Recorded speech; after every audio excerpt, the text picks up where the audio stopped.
वासुदेवाय नारायणं नमस्कृत्य नरं चैव नरोत्तमं देवीं सरस्वतीं व्यासं ततो जयमुदीरये। हे कृष्ण करुणा सिंधु दीनबंधु जगत्पते गोपेश गोपिका कांत राधा कांत नमोस्तुते। तप्त कांचन गौरांगी राधे वृंदावनेश्वरी वृषभानुसुते देवी प्रणमामि हरिप्रिये। जय श्री कृष्ण चैतन्य प्रभु नित्यानंद श्री अद्वैत गदाधर श्रीवासदि गौरभक्त वृंदा। हरे कृष्णा कृष्ण कृष्ण हरे हरे, हरे राम राम राम हरे हरे। हरे कृष्णा।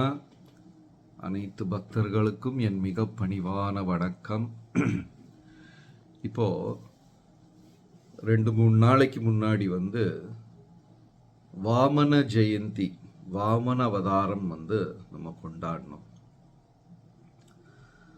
பாகவதத்தில் ரொம்ப சிறப்பான பாடங்கள் இந்த வாமன ஜெயந்தியை பற்றி இருக்கு. 2 பேருக்கு நடுவில் நடக்கிற போட்டி. ஒருத்தர் இந்திரன், தேவர்களுக்கு அதிபதி. இரண்டாவது மகாபலி மன்னர், அசுரர்களின் அதிபதி. இவங்க 2 பேருக்கு நடுவில் போட்டி நடக்குது. அதாவது இந்த போட்டி பொறாமை அப்படின்னு சொல்றது மனிதர்களுக்கு எப்பவுமே இருந்து கொண்டே இருக்கிறது. சத்திய யுகத்தில் பார்த்தீங்கன்னா தேவர்களுக்கும் அசுரர்களுக்கும் நடுவில் போட்டி. திரேதா யுகத்திலேயே அதே மாதிரி ராவணன் மன்னர்களுக்கு கூட போட்டி. அப்புறம் துவாபர யுகத்தில் பார்த்தீங்கன்னா பாண்டவர்களுக்கும் கௌரவர்களுக்கும் போட்டி. இப்ப கலியுகத்தில் பார்த்தோம்னா நமக்குள்ளேயே நல்லது கெட்டதுக்கு போட்டி. சில நேரம் நல்ல சிந்தனைகள் வரும், சில நேரம் தவறான சிந்தனைகள் வரும். நம்மளே நம்ம மனதை கட்டுப்படுத்தும் இடத்தில் தோற்று விடுகிறோம்.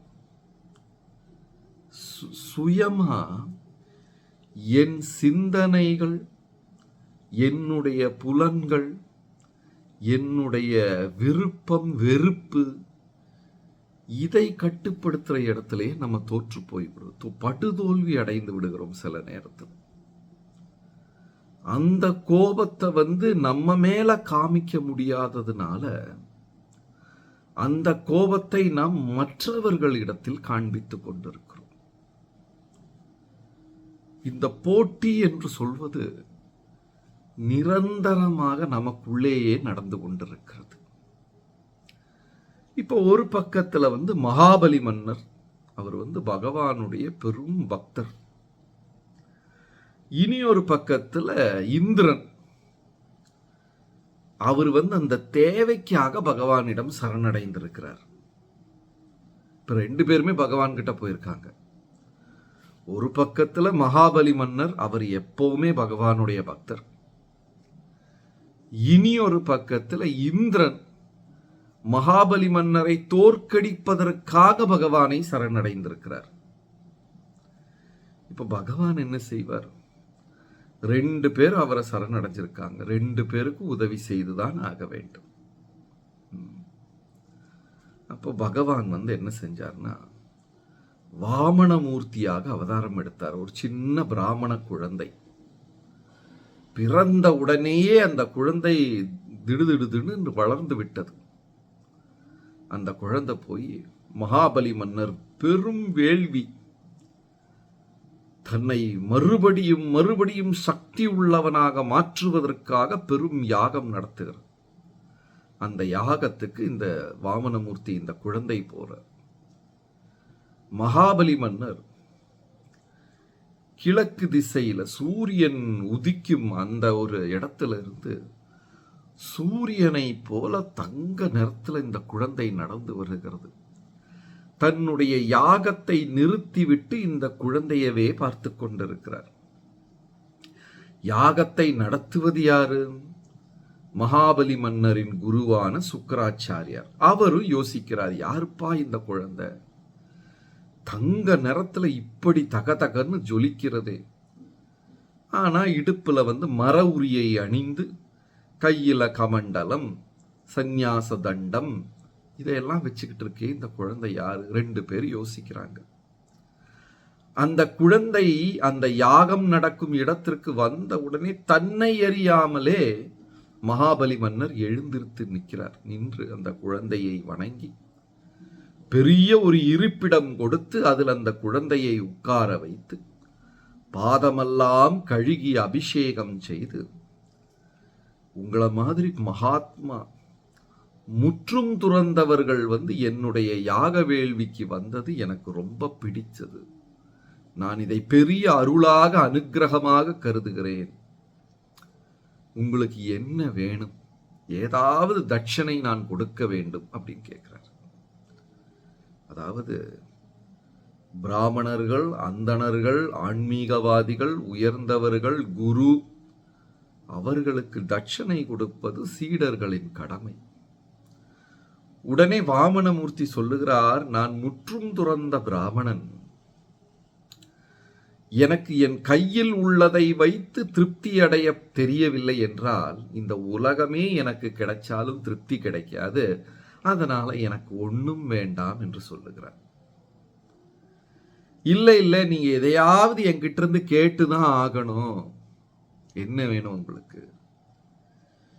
எது இருந்தாலும் மனிதனுக்கு உள்ளுக்குள்ள சந்தோஷம் போதும் என்ற மனம் வராது, பேராசைதான் அதிகமாகும். அதனால எனக்கு ஒண்ணுமே வேண்டாம் என்று அவர் மறுபடியும் சொல்லிவிடுகிறார். இந்த குழந்தையின் அழகான பேச்சை கேட்ட மகாபலி மன்னருக்கு ரொம்ப பிடித்து போய் இல்லை கட்டாயப்படுத்துகிறார், எதையாவது நீங்க எடுத்துக்கணும். உடனே வாமனமூர்த்தி சொல்லுகிறார், இப்பவும் பகவான் என்று தெரியாது மகாபலிக்கு.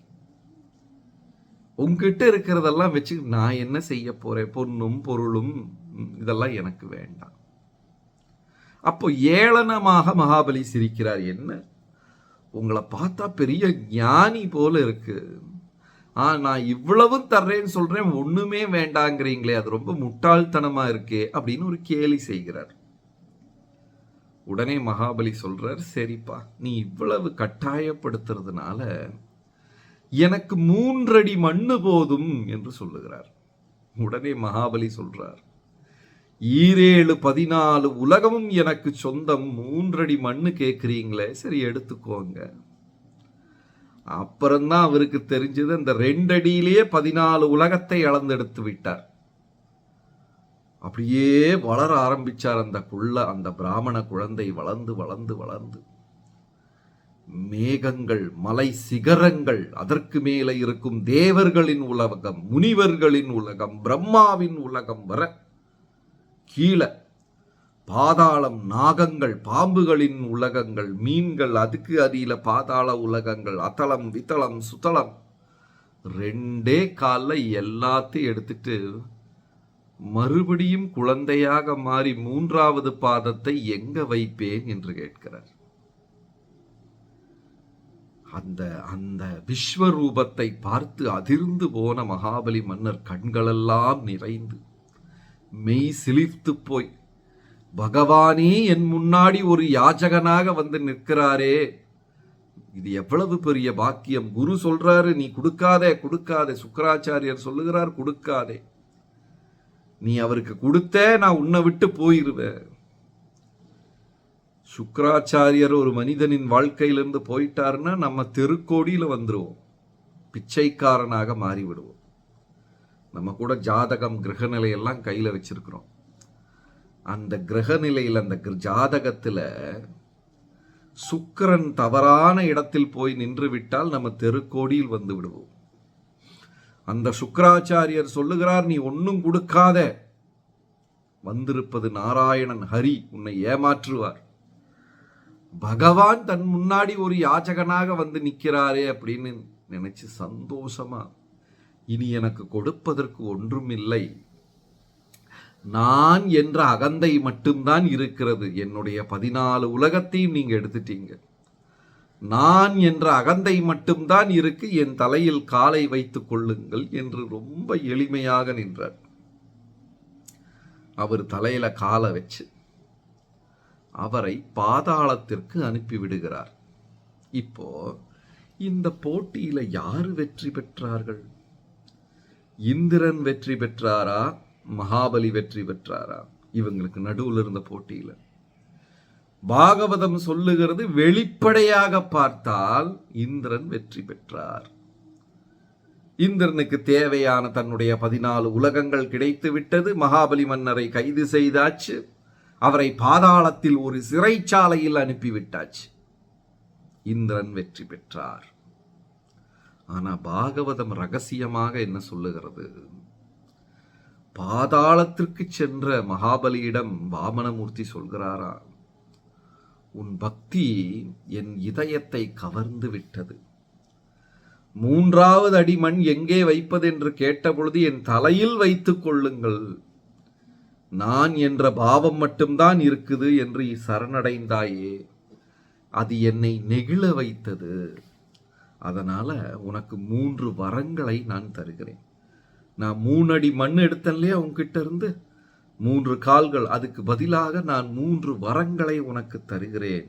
என்ன அப்படின்னா, 1, பாதாளத்துல சுதளம் என்று சொல்லி இந்திரனை விட அழகான, இந்திரனுடையதை விட பெரிதான ஒரு ராஜ்யம், ஒரு அரசாங்கம் உனக்கு நான் படைச்சு தர்றேன். 2வது, அடுத்த பிறவியில நீயும் இந்திரனாக பிறப்பாய். 3வது, நானே உனக்கு வேலைக்காரனாக உன் கதவுல நின்னுக்கிறேன், உன்னை யாராலும் தோற்கடிக்க முடியாது என்று பகவானே சுதளத்துல ஒரு வேலைக்காரனாக நின்று விட்டார். இப்ப யார் வெற்றி பெற்றார்கள்? மகாபலி தான் வெற்றி பெற்றிருக்கிறார். ஆனா இந்திரனுக்கு கவலையா? இந்திரனுக்கும் கவலை கிடையாது. அவன் ஆசைப்பட்டது இந்திரனுக்கு கிடைத்து விட்டது. 2 பேருக்கும் சந்தோஷம். ஆனா ஒருத்தர் லௌகீகமாக வெற்றி பெற்றார், இனி ஒருவர் ஆன்மீகமாக வெற்றி பெற்றார். இந்திரன் லௌகீகமாக வெற்றி பெற்றார், மகாபலி மன்னர் ஆன்மீகமாக வெற்றி பெற்றார். அப்ப நம்மளும் பகவான் கிட்ட சரணடைகிறோம். ஆனா உள்ளுக்குள்ள எது வேண்டும் என்று கேட்கிறோம், அது ரொம்ப முக்கியம்.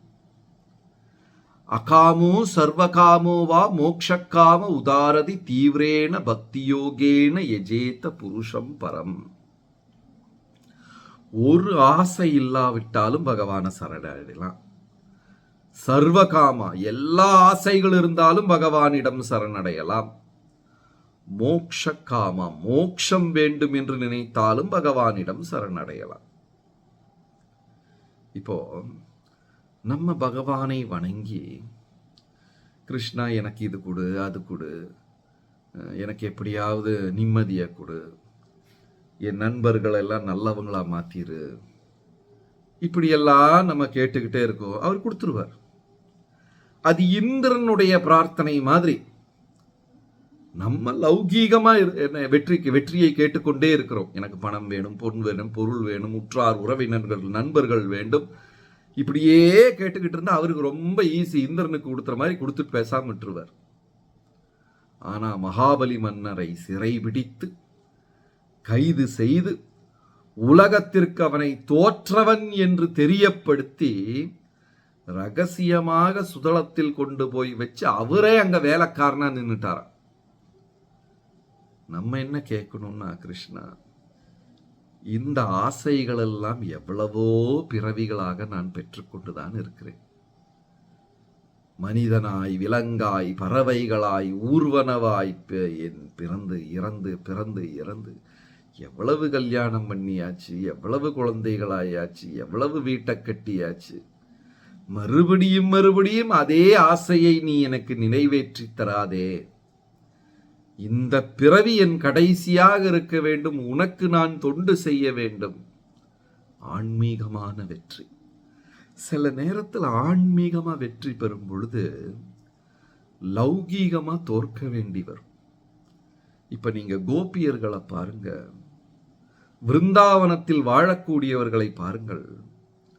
அவங்களுக்கு நிம்மதி கிடையாது, ஆனா ஆனந்தம் கிடைச்சது. ஒரு நாள் கூட யசோதா தாய் நிம்மதியா இருந்ததே கிடையாது. இன்னைக்கு எந்த அரக்கம் வருவான்? பூத்தனாவா, திருநாவிரத்தனா, சகடாசுரனா, அகாசுரனா, நாளொரு மேனிக்கு ஒரு உருவத்தில் அரக்கர்கள் வந்து கொண்டே இருக்கு. பாம்பாக, முதலையாக, பறவையாக, டெய்லி விருந்தாவனத்துக்கு ஒரு அரக்கர்கள் வர்றாங்க. அம்மாவுக்கு எந்த நிம்மதியும் கிடையாது. சரி, அப்படி ஒரு அரக்கர்கள் விடுமுறை எடுத்து வராம இருந்தா இவர் என்ன பண்றாரு? ஏதாவது வீட்டில் போய் வெண்ணெயை திருடுறது, பாலை திருடுறது, அங்க இருக்கிற பொண்ணுங்க துணியை எடுத்துக்கிட்டு போறது, அவங்க வேற புகார் மேல புகார். ஒரு நாள் கூட நிம்மதி கிடையாது. ஆனா என் மகன் பேரழகன், தேவர்களுக்கு தேவன் அப்படின்னு நினைச்சு அந்த கிருஷ்ணருடைய முகத்தை பார்க்கும்போது அவங்க அடையும் ஆனந்தத்திற்கும் அளவு கிடையாது. இப்ப நம்ம முன்னாடி ரெண்டு விஷயம் இருக்கு. நிம்மதி வேணுமா, ஆனந்தம் வேணுமா? இந்திரன் கேட்டது நிம்மதி, மகாபலி மன்னர் கேட்டது ஆனந்தம். இந்த கேள்வியை நேற்றைக்கு ஒரு வகுப்புல கேட்டவுடன் ஒரு பக்தர் சொன்னார், எனக்கு ரெண்டுமே வேணும் அப்படின்னு. ஆனா ரெண்டுமே கிடைக்காது. நிம்மதி வேண்டுமா, ஆனந்தம் வேண்டும்? பாண்டவர்களுக்கு நிம்மதி கிடையாது, ஆனால் ஆனந்தம் இருந்தது. கிருஷ்ணர் ஒரு முறை பீஷ்மர் சொல்றார் பாண்டவர்களிடம், உங்களை விட பெரும் பாக்கியசாலிகள் 7-14 உலகத்திலேயும் கிடையாது. ஏனென்றால் அந்த பரம்பொருள் பரமாத்மா உங்கள் தோள் மீது கையிட்டு கொண்டு நண்பனாக நடந்து கொண்டிருக்கிறார். இதைவிட பெரும் பாக்கியம் என்ன வேண்டும்? அப்ப இந்திரனை போன்ற பக்தர்கள் என்ன சொல்லுவாங்க? எனக்கு நிம்மதி போதும்பா, ரொம்ப கஷ்டப்பட்டாச்சு, முட்டி வலிக்குது, கழுத்து வலிக்குது, நிம்மதி போதும். மகாபலி மன்னரை போன்ற பாக்கியவான்கள் பரம் பக்தர்கள் என்ன சொல்றாங்க? எனக்கு நிம்மதி போனாலும் பரவாயில்ல, எனக்கு பெரும் ஆனந்தம் வேண்டும், கிருஷ்ணரை இதயத்தில் தாங்கிக் கொள்ளும் ஆனந்தம் வேண்டும் என்று சொல்லுகிறார். பாண்டவர்கள் ஆனந்தத்தை கேட்டார்கள், மகாபலி மன்னர் ஆனந்தத்தை கேட்டார், சீதா பிராட்டி ஆனந்தத்துக்கு. அவங்களுக்கு நிம்மதி கிடையாது. காட்டில் தான் எப்பவுமே வாழ்க்கை. ஒன்னா ராவணம் பிடிச்சிட்டு போயிடுவான், இல்லைன்னா மன்னரே அனுப்பி விடுத்து விடுவார். நிம்மதி கிடையாது, ஆனால் ஆனந்தத்தை அனுபவித்தார்கள். இப்போ இந்த பக்தர்கள்ல ரெண்டுமே கேட்கிறவங்க உண்டு, ஆனா ஆனந்தத்தை கேட்பவர்கள் பரம்பக்தர்கள், மகாபலி மன்னரை போன்று. ஸோ இந்த பாகவதத்தில் இந்த கதை ஒரு அழகான பாடம். ஹரே கிருஷ்ணா. நன்றி, வணக்கம்.